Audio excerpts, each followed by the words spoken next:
Princess Ameerah Al Taweel is known as a pretty woman, a rebel, and a reformer. Many people call her the Princess Diana of the East.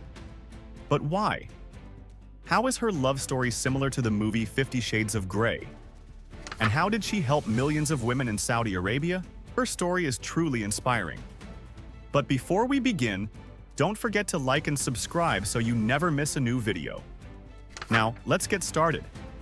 Ameerah Al Taweel is the ex-wife of Saudi Prince Al-Walid bin Talal Al Saud. She was one of the first women in her country to stop wearing the traditional abaya and instead chose modern, elegant clothing. Through her actions, she broke many stereotypes about Arab women.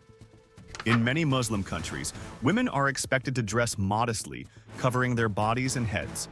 Saudi Arabia had some of the strictest rules. For a long time, women could not make decisions without their husband or father's permission. They were even banned from driving cars or riding bicycles. But things changed, thanks in part to this brave and kind woman. Ameerah was born in 1983 in Riyadh, the capital of Saudi Arabia. Her parents separated when she was a child, so she was raised by her mother and grandmother. As a little girl, she dreamed of becoming a doctor to help people. At 18, her life took a dramatic turn when she met Prince Al-Walid, the man who would change everything for her. Ameerah's love story was similar to the movie 50 Shades of Grey in some ways. She was a young, aspiring journalist working for her school newspaper, while he was one of the most powerful and wealthy men in Saudi Arabia. However, unlike Mr. Grey from the movie, Prince Al-Walid was neither young nor particularly handsome. Despite their 28-year age difference, this did not stop them from getting married just 9 months after meeting. Ameerah suddenly found herself surrounded by unimaginable luxury. She traveled with her husband on business trips and attended important social events. Prince Al-Walid was one of the richest men in the world, with a fortune of over $18 billion, according to Forbes magazine. His palace in Riyadh was a symbol of his wealth, featuring more than 300 rooms, marble floors, swimming pools, and even his own portraits displayed throughout the mansion. Prince Al-Walid bin Talal Al Saud was the first and only person in the world to own a personal supergiant aircraft, famously known as the Flying Palace. This luxurious plane had 3 floors connected by an elevator, a prayer room with electronic mats that automatically turned toward Mecca, and even a concert hall with a stage and grand piano for entertaining guests. It also included a boardroom, a Turkish bath, and a garage for the prince's Rolls-Royce. While married, Ameerah pursued her education in the United States, earning a degree in business administration. She was not just a princess living in luxury, she was a socially active woman with a strong desire to help others. She established foundations that supported medicine, education, and women's rights. For years, Ameerah fought for women's rights in Saudi Arabia. She pushed for women to be allowed to drive, work, and receive an education without needing permission from their husbands or fathers. She became close friends with Manal al-Sharif, a well-known Saudi activist. Manal made history by being the first Saudi woman to drive a car and share a video of it on YouTube, sparking a movement for change. It's hard to believe, but Manal al-Sharif was jailed for 9 days just for driving a car. Ameerah admired her courage and described her as a brilliant and fearless woman. Women's rights issues exist in many Muslim countries. For example, in Iran, thousands of young people have protested against the mandatory hijab. What do you think about this? Share your thoughts in the comments. Now back to Ameerah. She did something unheard of in Saudi Arabia.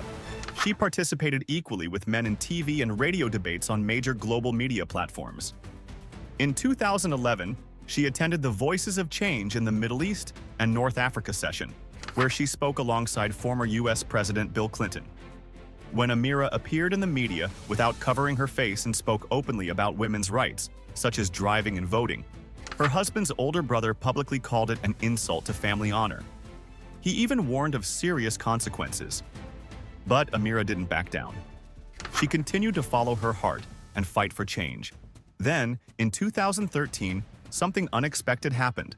Ameerah and Prince Al-Walid divorced after 11 years of marriage.